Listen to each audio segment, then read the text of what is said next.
Hello, hello, Simon here, and it is time once again to show off the latest features of the latest version of the Harmonia game. Dun, dun, dun, dun, dun, dun, dun. I'm a little low on energy today, also a bit stuffy because I have just this morning gotten sick. It also makes my voice a lot lower, which I find very, very fun. So you will hear the occasional throat clearing, as gross as it is. It kind of comes with the territory. I'm a little tired. Other than that, let's just run. Let's do that thing where we start with the footage of the game. That's what I'm going for here. So we've got a little something hidden behind the forest. What could it be? Oh, they look like people. Let's take a look. Dun dun dun dun.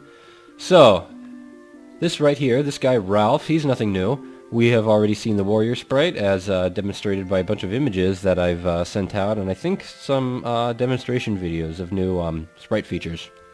But these right here are totally new. Here is the new archer sprite, and as you can tell, these are girls as as demonstrated by their lovely pigtails. They don't have their own sprite, it's just using the male or unisex sprite for now, but they will eventually get their own. But it's quite amazing just how much changing the hairstyle will do. And like everything else, these are interchangeable. Obviously I've already made these characters, so I can't change it, but the engine is able to change the face around and change the hair around. Also I can take the weapon on and off. Same thing for prod. So, with the archer comes some new features. Unlike the warrior and the knight and all the other classes, the archer actually needs to fire projectiles, so there's been some new stuff added to the combat engine. Let's try and find something here. I'm going to tell poke to follow prod. Actually, let's get our warrior in on this too, so we can have somebody tank. Need to find somebody, and let's get a nice little party line formation here. There we go. A bit wide, but that's okay. So, obviously this is a young boy, as evidenced by the fact that it looks exactly like a young boy should look. Okay, let's stop following. And another new feature that I have shown off in a little animated GIF or video, at least I think I have, is now I can hit the tab key. It doesn't show anything yet, but I just hit the tab key and move the camera around freely, which makes it much, much easier to do stuff like this. So, to go for the archers. So, as one would expect, that didn't go very long. That didn't take very long, rather. As one would expect, the archer fires arrows, they come out, they hit the target, it gets hit, numbers come up. And in order to do that, they need to be a certain distance from their target. Maybe this one will work. Okay. So, now that we already have a tank, so watch poke over here. We're going to move over here. Okay, hopefully my warrior will get there first. It's a bit difficult to see through the trees. But there you go. An arrow was fired. And it did 1 point of damage. What a whopping amount. Don't worry, these guards do not actually attack me at the moment. I've disabled that for now, so I can actually demonstrate stuff. What was I saying? There is adventure mode, which is the normal, you can use WASD and move around, and it plays kind of like you are using a controller, a gamepad, or whatever, and playing like an RPG. And then you hit tab, and you control the camera, and then the game plays the same, but it has more of a feel of an RTS, just because it's not following you around and you're moving manually. Eventually, it's probably going to move with the mouse, but I rather enjoy using WASD, personally. But that's just my preference, so we'll fix that. One other thing that is very new, I'm going to turn the music down just because the first time I tried to record this, the sound effects were way too loud. I'm going to be ever more paranoid and turn everything down a bit. Well, now the music is off. That's no fun. A little bit more. No. I don't know. Sure, fine, whatever. That works for me. So, one thing that was in the game before, excuse me as I reorient my chair, is everything that you saw was from the point of view of the character you currently had selected. So you wouldn't necessarily see everything that your other party members see, which got really frustrating when you're in the dark and your tank could see a target right next to it, but an archer far away couldn't see anything. So you made your party pretty useless. And it's just kind of silly in concept to have it work that way. So the vision code and the lighting engine has been... I'm going to turn the music off. I'm very paranoid about that, as much as I love that little tune. The vision and the lighting code has been overhauled, so now you can always see what every target sees all at the same time. So, right here, it's the nighttime, so we can't see very much, but Poke can definitely see this owl and a deer, which look totally like an owl and a deer. Please don't tell me otherwise. You'd be wrong. And we can move far, far, far away. And at the moment, I don't think there's really a limit. I hope that rabbit isn't aggressive. It is not. At the moment, there isn't really a zoom limit. So this can get pretty ridiculous, as you can see. But there is a render limit, and I think it's based on where your camera is. Yeah, so if I were to move the camera far, far, far, far, far away, all of the world will disappear, but you still see the sprites, which is kind of bogus. But whatever. That's kind of a feature that's not going to be in the final version anyway. You'll only be able to zoom out so far. But this adds a lot to the game, because now you can actually play it as if it were some sort of real-time strategy game, which is, you know, the actual game itself. So, let's go attack a rabbit. Looks like a rabbit. Don't tell me anything else. So, now we've got our whole party. Unfortunately, the AI knows that my archers are very squishy, so they are usually opting to attack them instead of my warrior. Sometimes, actually quite often, unless they're really fast, if they can move around your target, they're usually smart enough to know, oh hey, I can move around my target, and then they just avoid the tank altogether, so therefore making him not a tank. But it looks like this python isn't especially fast, so it's not going to bother moving around to attacking the archers, and our tank can continue to tank. Now we have a proper demonstration of what the archer does. You can see them wind up and attack. Can't remember if I've said this already, but one of the new features to the engine is there is some client-side prediction of attacks, meaning when you attack something, the client, being this window here, is going to try and predict when that attack is going to come and do a little wind-up. So if we watch my archer, or that's not an archer, a warrior, before the actual hit comes right down here, he attacks, and the squirrel doesn't take damage. But it's not working 100%. It's working very well, but it's not always predicting everything, especially for the archer. So there's a fun little bug where sometimes, quite often actually, the archer will attack before the target... what am I trying to say? It'll attack after or at the same time the target is hit. So the little number will pop up, oh dear, I took 5 damage, But then the archer will attack, and by the time the target is dead, if it was a final attack, if it was the killing blow, the arrow will just go fly by and into oblivion when it would actually hit the target square on. So, funny little bug, I'm sure you'll see it. So, excuse me, clearing up my throat a bit here.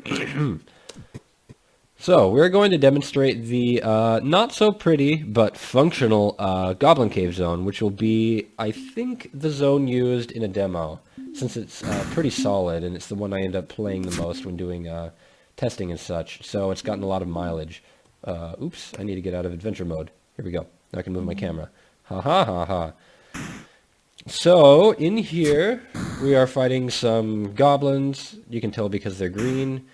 And these are still obviously using the old sprites. They will eventually get their own, which will probably just be a reskin of the normal humanoid sprites, but with a different face and maybe some kind of wacky goblin hairstyle. I don't really know. That one is a goblin child. I think the sprite itself is a little bit smaller, but it's without context, you can't really tell. So I don't want to be in follow mode, because then they will blindly follow him into combat when I want them to actually stay far, far away. So, let's see what happens to this poor goblin child. It should be a lot smaller, actually. There are a few little features that I still want to add to this engine, to the combat engine, rather. What was I going to say? I completely forgot what I was going to say. This is what happens when you're sick and you try to record a video. Oh yeah, now I remember. It flashes blue, the sprites flash blue when they're in a combat area, and they are ready to attack. This is so you know, oh hey, this guy has a turn ready, but you're not taking advantage of him, or her. This is, with the addition of female sprites, this is now a, you know what I'm trying to say here. I know what I'm trying to say, I just can't say it. Actually attack from there. Like right here, poor little prod is glowing blue because it can attack. She can attack, but I told her to hold position right here and she can't attack the arch from there. So we're going to move over here, and she just attacked an arrow. It went over this way, which is a little odd. It attacked from here, and then it tracked its target over that way. But the target actually disappeared before it hit because that was the killing blow, so the arrow just kind of flew off into oblivion.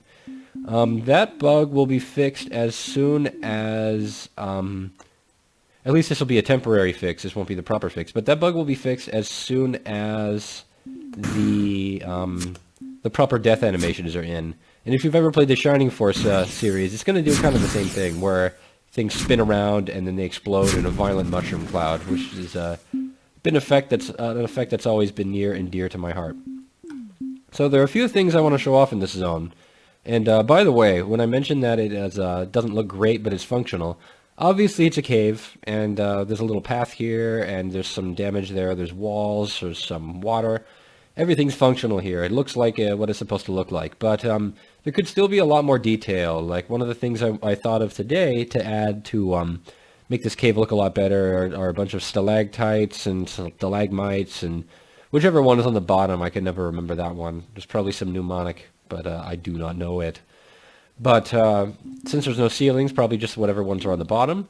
And maybe dripping water, although that would require some engine upgrades. And in case you haven't figured it out, I am actually coding the entire engine myself here in C, which if you're a game developer, you know that's a ridiculous and kind of silly and stupid thing to do, given that there's so much software to take care of everything for you. But I enjoy doing it that way, so I'm just going to keep on doing it.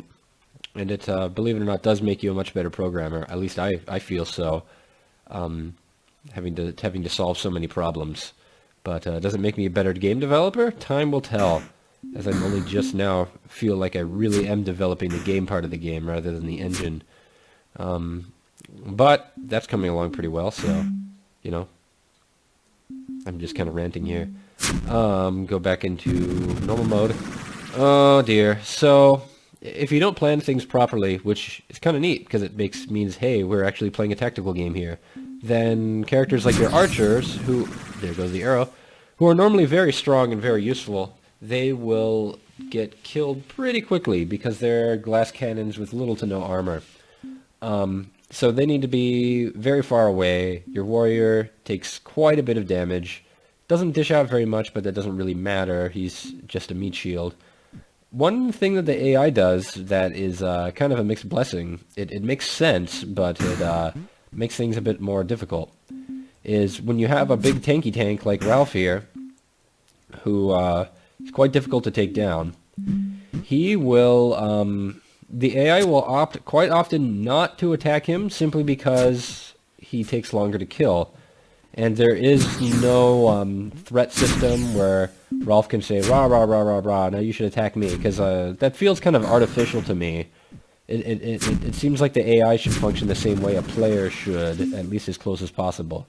And if it's something like, rah, rah, you should attack me and nobody else, then if you're a player, obviously you'll just say, no, I don't need to attack you, I'm just going to attack the magician, because they're nice and squishy.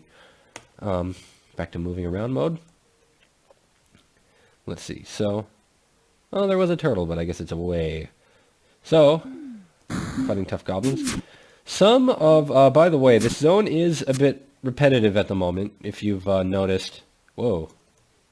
They chased each other for a little while there. Get back there, Poke. You do not want to be here. This is bad location. Attack. Attack. Go from here.